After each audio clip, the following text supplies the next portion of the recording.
How to secure retired life, NPS or UPS? Which pension is better? Here is complete and clear comparison. Hello friends, welcome to Dr. Abdul Samad Editorials. A secure pension is not just about money, it is about dignity, stability and peace of mind after retirement. लेकिन आज एक बड़ा सवाल और government employ के मन में है, एनपीएस और UPS. Which pension system is better for our future? आज इस वीडियो में एनपीएस और यूपीएस का कंप्लीट और क्लियर कंपैरिजन इमोशन से नहीं फैक्ट से करेंगे. सो वीडियो को एंड तक देखिए क्योंकि ये डिसीजन आपके पूरा रिटायरमेंट लाइफ को डिफाइन करेगा. And please like, subscribe and share the video. Let's begin. How to secure retired life, NPS और UPS, which pension is better? Here is complete and clear comparison. Why NPS and UPS? The government of India, in pursuit of pension reform, introduced national pension system, that is NPS, for government employees with effect from 1st January 2024. It replaced the defined pension benefit with a defined contribution system to promote long-term financial stability. Unified Pension Scheme, that is UPS, is an option under NPS. It is implemented by the Pension Fund Regulatory and Development Authority, that is PFRDA. Under the PFRDA, operationalization of Unified Pension Scheme under NPS System Regulations 2025. से पहले बात करते हैं NPS की. NPS is the national pension system which was introduced in 2004 by the central government for new central government employees. Salient features of NPS scheme. Government employees contribute 10% of basic pay plus DA. Government contributes 14% of basic plus DA. Money is invested in financial market like equity, corporate bonds and government securities. Pension depends on market performance, and at the retirement 60% lump sum payout is given and only 40% compulsory annuity in the form of monthly pension is allowed. So NPS का fact check करते हैं. Pension amount is not granted under NPS. NPS is market fluctuations directly affect retirement benefits. Annuity returns are often low and uncertain. So NPS is a market link defined contributory system, but pension is not defined. What is UPS? आप बात करते हैं UPS की, जो government ने एक secure alternative के रूप में इंट्रोड्यूस किया है. So UPS is the Unified Pension Scheme under the NPS, a new alternative pension scheme introduced by the government for government employees, operational with effect from 1st April 2025. Salient feature of UPS are, UPS का वैशिष्ट्य इस तरह का है. UPS का salient features are assured payout or granted pension is available under UPS. Assured payout or pension is equal to 50% of the last 12 months average basic pay plus dearness relief applicable. Here, family pension is also assured. Inflation is also protected through DR, that is dearness relief. Government bears the investment risk. So, under the UPS, UPS is a defined benefit pension scheme, mostly similar in the spirit of the old pension scheme, that is OPS, but UPS is contributory. Qualifying service lengths for UPS benefits. First, minimum 10 years service length is required to be eligible for granted monthly pension of rupees 10,000. Again, more than 10 years but less than 25 years of service length, proportionate assured pension is applicable. While for completion of 25 years and above service, full assured pension of 50% of the average basic pay of last 12 months on superannuation, that is retirement or VRS, is given. While 20 years service length is required for VRS, under VRS allowed for voluntary retirement with full pro rata assured payout benefits. Monthly contribution under UPS. So what are the monthly contributions by employee and government is discussed below. First, contribution of employee. The monthly contribution of employee is 10% of basic pay plus DA by the employee. While government contribution is 10% of the basic pay along with DA by the government credited to each employee's plan. And third contribution is only by government, that is government contribution for full corpus. An estimated 8.5% of basic pay plus DA applicable amount is contributed towards the pool corpus by the government on an aggregate basis. So pool corpus is not available in case of NPS, but it is only available in under UPS to safeguard the pension benefit of the contributors. Different corpus under UPS. There are three types of corpus under UPS is available. First, individual corpus. Individual corpus means the net asset value, that is NAV, of units or the value of corpus available in the front of a subscriber under UPS. Secondly, the benchmark corpus. Benchmark corpus is a notional value computed by the Central Record Keeping Agencies, that is CRA, for comparison with an individual corpus. It is based on the net asset value of the default investment. So benchmark corpus or BC is generally maintained to compare with the individual corpus, that is IC. And third type of corpus is pool corpus. Pool corpus shall comprise additional government contribution at an estimated 8.5% of basic pay plus DA on an aggregate basis of all employees who have chosen the UPS option. Any other contribution defined by the central government, and the pool corpus shall be managed by the pension funds. So let us know what are the benefits available under UPS. So UPS का अंदर में क्या क्या benefit है अभी जान लेते हैं. So first benefit under UPS is the lump sum payment. This lump sum payment shall be in addition to the gratuity and assured payout, that is the guaranteed pension, payable to the UPS subscriber and shall not affect the quantum of assured payout or the granted pension. A UPS subscriber shall be entitled to lump sum payment equivalent to 1/10 of last basic pay plus DA thereon as on the date of superannuation or voluntary retirement, and the lump sum amount shall be calculated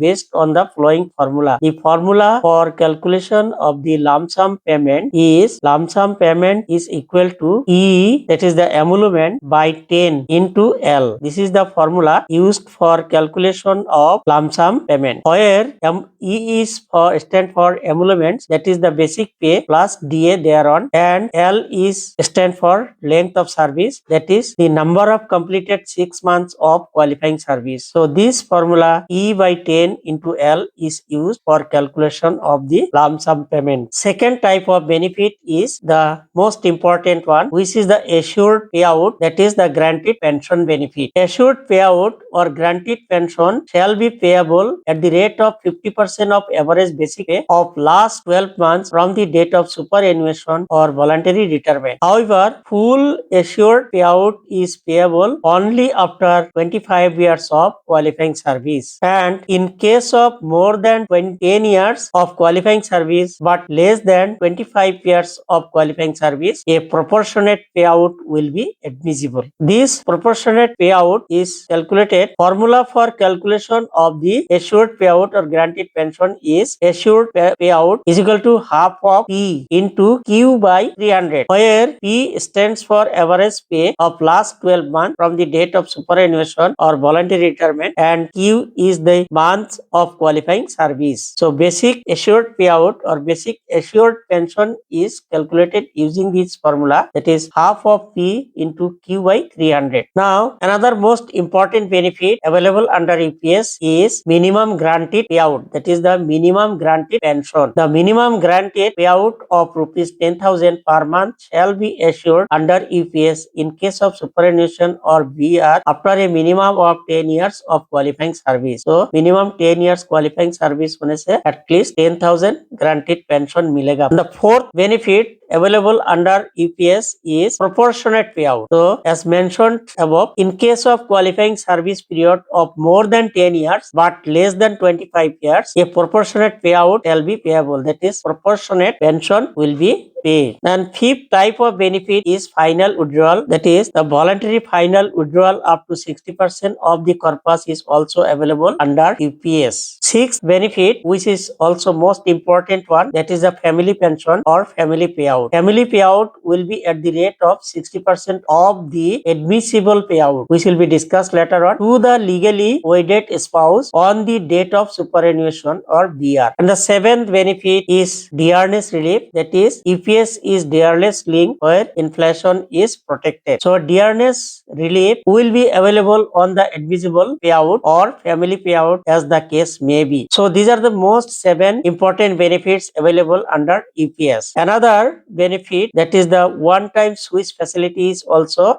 given under EPS. So government introduced a one-time one-way switch from EPS to NPS to provide flexibility to the EPS subscriber. So here service period में एक बार अगर UPS option दिया है तो एक बार उसका choice होता है, वो यूपीएस से एनपीएस भी रिवर्ट कर सकता है. So this choice is not available in case of NPS. This choice can be exercised at any time during service of the UPS subscriber, but not later than 12 months before superannuation or 3 months before voluntary retirement. So अगर ये one time switch option exercise करता है, ये minimum 12 months before retirement देना पड़ेगा, और in case of voluntary retirement at least 3 months पहले इसको exercise करना पड़ेगा. So what is admissible payout? This is most important. Mostly the granted pension will be in the form of admissible payout or admissible pension. Assured payout shall be proportionately reduced in any or both of the following cases. So here there are two cases. In case of any of the case or in case of both the cases, the assured payout or the granted pensions will be proportionately reduced depending on the conditions. The first condition is individual corpus, that is IC is less than the BC as on the date of superannuation or BR, and in case of final withdrawal not exceeding 60% of the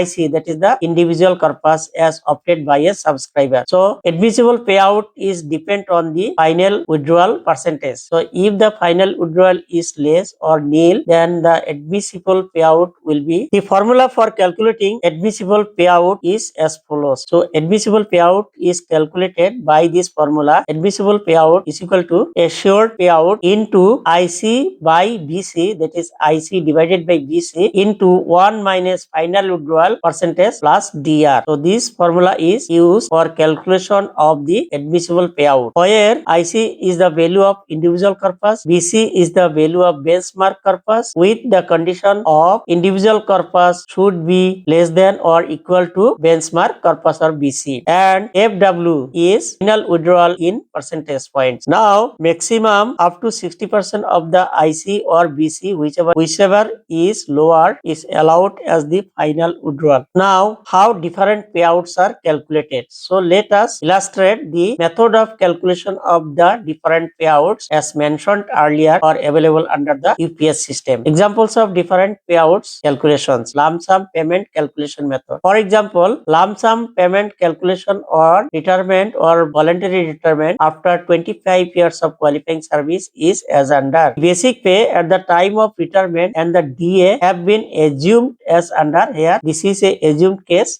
Suppose average basic pay as on the date of retirement or BR say rupees 52,600, and assumed DA is 58% of the basic pay, which is rupees 30,508. So total emolument, that is E, is rupees 83,108. Now lump sum payout amount is calculated using the formula, that is the 1/10 of the total emoluments, that is 83,108 into L. L means length of service, which is equal to 1/10 of emolument is equal to 80,311 into L means length of service, where L is the number of completed 6 months of qualifying service. So amount of lump sum calculation summarized as below. Lump sum payment depending upon the length of qualifying service is presented in this table. The first column is the length of qualifying service in years, and the second column is length of number of completed 6 months, and in the final last column amount of lump sum payment is shown. So if the the qualifying service is 10 years and the 26 monthly periods, then the lump sum payment becomes, as per this example, 1,66,220. When qualifying service is 15 years and the L is 30, then lump sum benefit comes at 2,49,330. If the qualifying service is 20 years, the total 6 monthly number is 40, then amount of lump sum payment is equal to 3,32,440.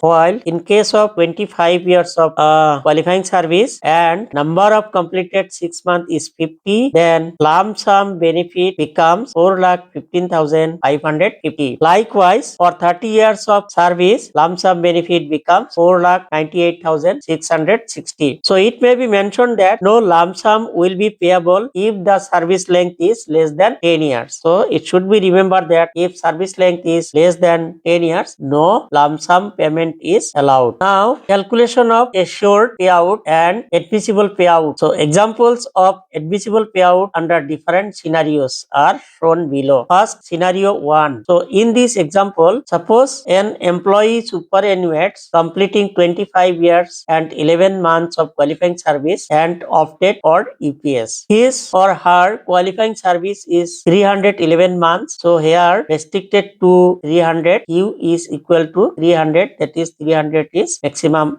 qualifying service allowed for calculation. Average basic pay of last 12 months before superannuation is say 52,600. Individual corpus, that is IC, on the date of superannuation is suppose 27,43,000, and benchmark corpus, that is BC, on superannuation say 29,38,130 rupees, and assuming DR 58%, we are calculating these payouts.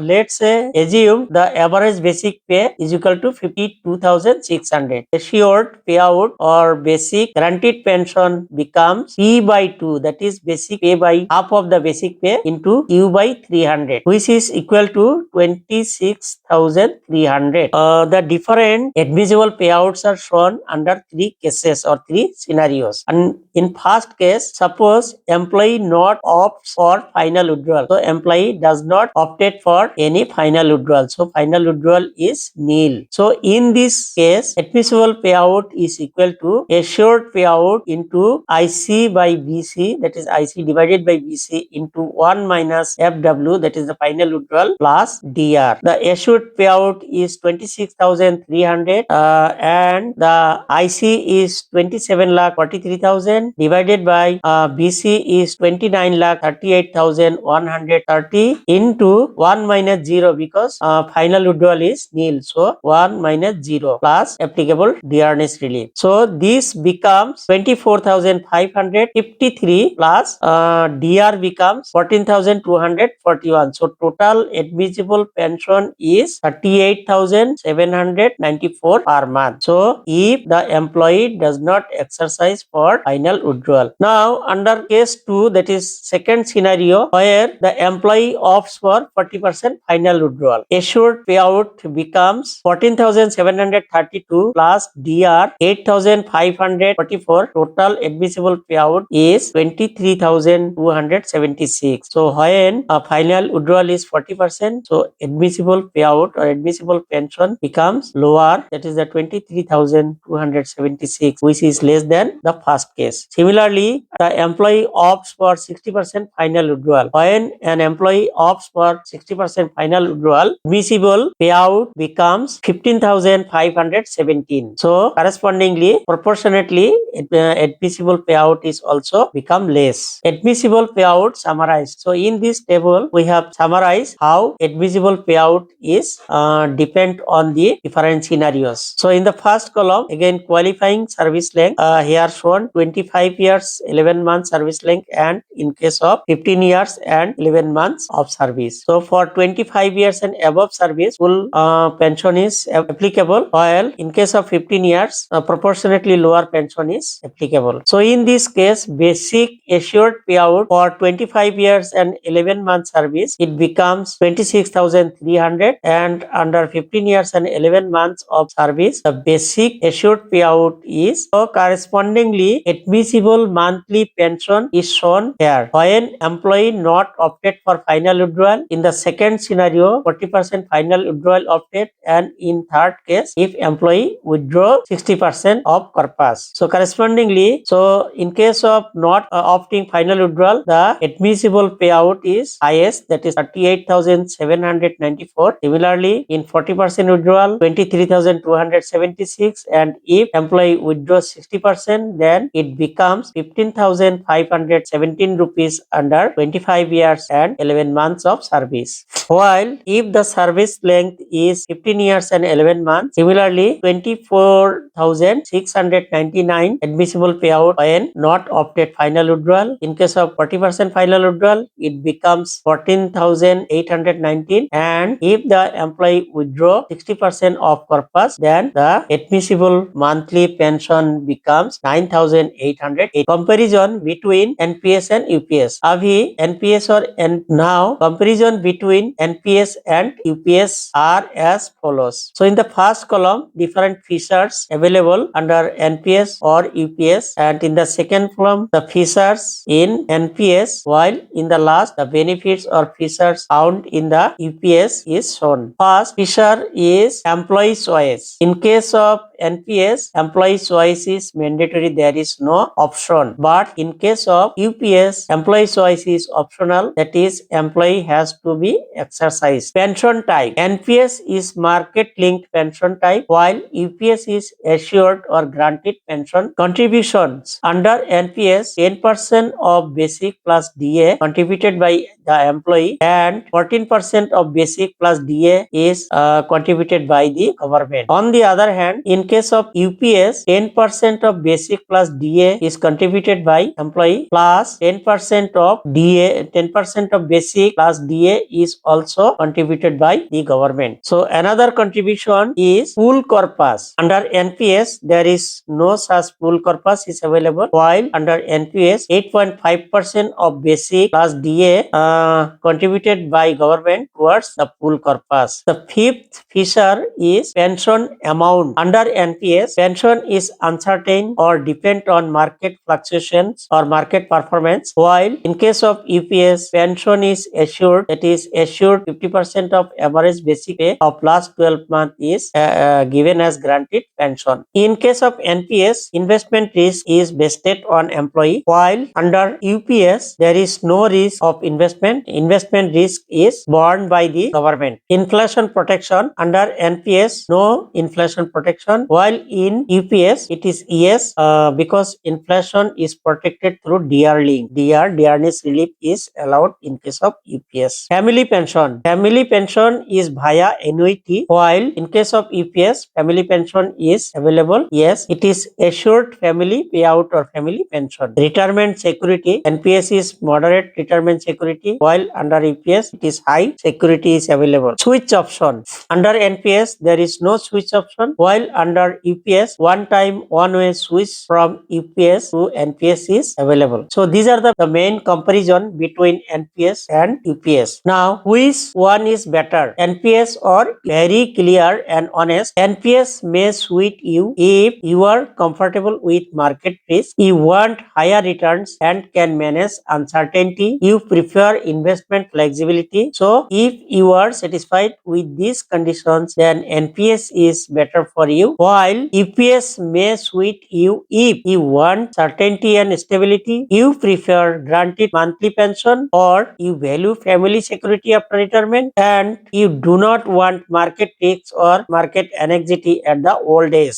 For government employees, UPS may provide more peace of mind after retirement. Now, important points to note. UPS is optional, not mandatory. Eligible employees can choose between NPS and UPS based on their personal financial goals. This makes understanding both systems extremely important. Retirement planning is not just a financial decision, it is a life decision. NPS gives growth with risk, while UPS gives security with certainty. Now it's your own decision, but informed and smart choice is biggest strength. If you found this video helpful, please like, subscribe, and share with fellow employees for authentic financial clarity. And please comment below. Thank you for watching.